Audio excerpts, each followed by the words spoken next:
एक साइंटिस्ट ऐसा डिवाइस बनाता है जिससे अतीत के हर एक घटनाओं को वो अपने आंखों के सामने देख पाता है। कोर्ट मूवी की इसी कहानी को लेकर आज हम विस्तार में आलोचना करेंगे। मूवी की शुरू में एक साइंटिस्ट दीवार को देखते हुए दिखाई देता है, फिर वहां पर वो साइंटिस्ट एक लाइट बल्ब की तरफ जाता है। जब वो आदमी उस लाइट की रोशनी को बढ़ाता है तो एक स्टैचू की रिफ्लेक्शन उस रोशनी के पास दिखाई देता है, तो वो आदमी बहुत ही खुश हो जाता है, पर ज्यादा ऊर्जा के कारण वो बल्ब फट जाता है। गुस्से में आकर वो आदमी उस बल्ब को फेंक देता है। फिर कैमरा घूमते ही दिखता है कि वहां पर पहले से ही ऐसा बहुत सारा बल्ब वो फेंक चुका था। उसके बाद पैकेट से एक और बल्ब निकालता है और एक लिक्विड से उसको भिगाता है। फिर वो उस नया बल्ब को उस मशीन में वेट करता है और पावर ऑन करता है और इस बार यह बल्ब इस ऊर्जा को सहन कर लेता है और बल्ब से एक ब्लू कलर का रोशनी निकाल रहा होता है। उस लाइट के ऊपर कुछ देर के लिए एक हाथ मंडराते हुए दिखाई देते हैं, फिर गायब हो जाते हैं और फिर उस रोशनी में एक माइना भी दिखाई देता है। फिर वो दोनों एक दूसरे की तरफ देखने लगते हैं और फिर जब साइंटिस्ट उस पर उस माइना के रिफ्लेक्शन की तरफ धकेलता है तो उस लाइट का तार अलॉट हो जाता है और वो माइना ही गायब हो जाता है। वो साइंटिस्ट एक दुकान जाता है और एक मेटल का रॉड खरीदता है और काम शुरू कर देता है। फिर वो एक एबंडन घर में जाता है जो कि बहुत ही पुराना था।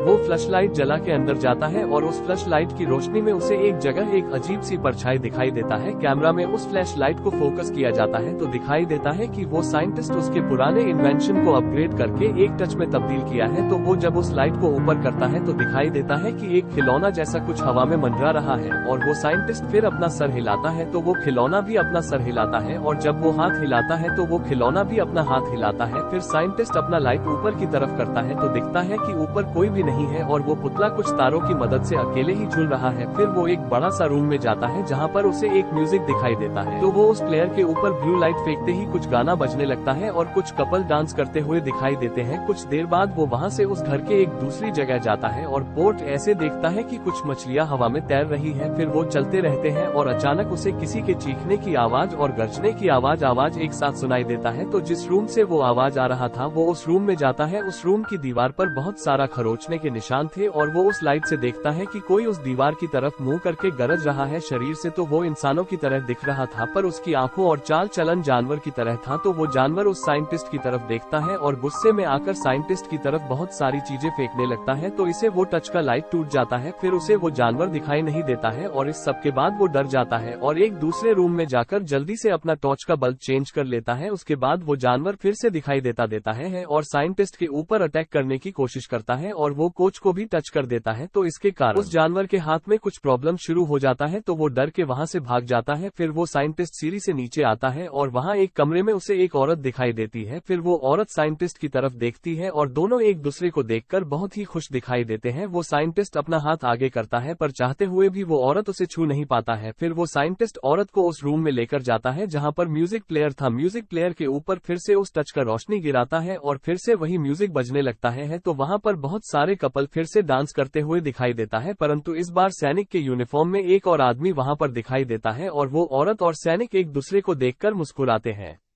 इसके बाद फिर से वो दीवार दिखाया जाता है जो कि पहले सीन में दिखाया गया था और वहां पर पता चलता है कि वो औरत सैनिक की ही बीवी थी। उसके बाद उस दीवार पर एक फोटो में वो औरत और एक बच्चे का फोटो भी दिखाई देता है जिससे पता चलता है कि वो औरत साइंटिस्ट की ही मां थी। फिर से उस म्यूजिक रूम को दिखाया जाता है जहां पर दोनों एक दूसरे के बाहों में खो जाते हैं और वो साइंटिस्ट इसी तरह अपने मम्मी पापा के आत्माओं को एक दूसरे के साथ मिला देता है। इसी पॉजिटिव नोट के साथ इस मूवी को एक हैप्पी एंडिंग दी जाती है। और अगर आप जानना चाहते हैं कि टाइम मशीन की मदद से बार बार अतीत में जाकर समय के साथ छेड़खानी करने का परिणाम क्या होता है, तो राइट साइड के वीडियो पर क्लिक करें।